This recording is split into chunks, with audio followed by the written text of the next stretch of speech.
بقى اللي لازم نسموه ماسك العيد السحري. احسن حاجه فيه مناسب لجميع انواع البشر. اخيرا ماسك العيد للحبوب، الحل الوحيد الممكن. اللي بيطلع من وشي ده والله بصوا النتيجه، والله نفس اللي في الصوره شويه. يا الله على النتيجه. لا وكمان بيلمع الوش، يعني ولا حبوب ولا دهون ولا اي حاجه. هي النتيجه النهائيه. خلاص كده مش هتحتاجوا تعملوا تنظيف بشره لاي مكان في العيد. والله بصوا النتيجه، وشي مش واجعني ولا اي حاجه. بصوا اللون عامل ازاي. ماسك نتيجه الروقان نسبه 100%. لقيت بنات كتير داخله على البرايد بعد ما جربوا الماسك اللي انا نزلته لكم وطلع ترند في يوم، قالوا لي عايزين ماسك للحبوب. الماسك اللي انا هعمله لكم دلوقتي ده 3 مكونات في البيت، اتحداكم لو انتظمتوا عليه بالطريقه دي هيفرق معاكم جدا. اول حاجه ما تنسوش تصلوا على النبي وتعملوا متابعه اول حاجه ولايك وشير واكس بلو عشان غيرك يشوف الطريقه دي ويستفاد. يلا بينا على الطريقه. اول مكون معانا في الماسك ده معلقه نشا صغيره. احسن حاجه في الماسك ده انه مناسب لكل انواع البشره. تاني مكون معانا وهي معلقه زبادي. المكون معانا في الماسك ده معلقه قهوه سريعه الذوبان. ده بقى ملحوظه عشان في ناس داخله في البرايفت بتقول لي ممكن نسكافيه. ايوه ممكن نسكافيه يا جماعه عادي جدا، ولكن الصراحه ارشح لكم القهوه تيجي احسن واسرع. في نفس الوقت القهوه بالنسبه لي احلى من نسكافيه في اي نوع ماسك. نركز نقلب ونركز كل المكونات دي في بعض. ما تنسوش بقى بعد الماسك ده تحطوا اي كريم ترطيب مناسب مع البشره بتاعتكم، ودي اهم نقطه.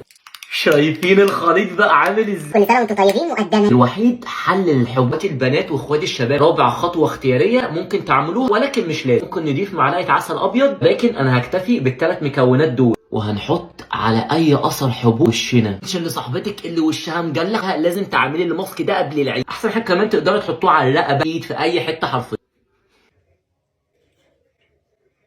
حلو قوي كده. استنى بقى بالظبط 5 دقايق او 10 دقايق لحد ما ينشف. عامه ارجع اوريكم النتيجه. انا جيت. هي النتيجه النهائيه. عارف اتكلم لان الماسك نشف شويه.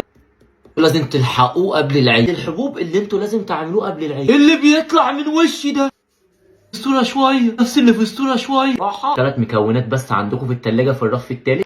مناسب كمان لسن 12 سنه لحد 70 سنه. حطوا ماسك مرايه. الحبوب اختفت بجد. في نتيجه الروقان. والله بصوا النتيجه، والله نفس اللي في الصوره شويه. يا الله على النتيجه. لا وكمان بيلمع الوش، يعني ولا حبوب ولا دهون ولا اي حاجه. هي النتيجه النهائيه. خلاص كده مش هتحتاجوا تعملوا تنظيف بشره لاي مكان في العيد. والله بصوا النتيجه، وشي مش واجعني ولا اي حاجه. بصوا اللون عامل ازاي. ماسك الحبوب بتاع العيد هيخليك لازم تبقى سعيد. جربوه بسرعه بقى اللي لازم نسموه ماسك العيد السحري. احسن حاجه فيه مناسب لجميع انواع البشر. اخيرا ماسك العيد للحبوب، الحل الوحيد الممكن. اللي بيطلع من وشي ده والله بصوا النتيجه، والله نفس اللي في الصوره شويه. يا الله على النتيجه. لا وكمان بيلمع الوش، يعني ولا حبوب ولا دهون ولا اي حاجه. هي النتيجه النهائيه. خلاص كده مش هتحتاجوا تعملوا تنظيف بشره لاي مكان في العيد. والله بصوا النتيجه، وشي مش واجعني ولا اي حاجه. بصوا اللون عامل ازاي. ماسك نتيجه الروقان نسبه 100%. لقيت بنات كتير داخله على البرايد بعد ما جربوا الماسك اللي انا نزلته لكم وطلع ترند في يوم، قالوا لي عايزين ماسك للحبوب. الماسك اللي انا هعمله لكم دلوقتي ده 3 مكونات في البيت، اتحداكم لو انتظمتوا عليه بالطريقه دي هيفرق معاكم جدا.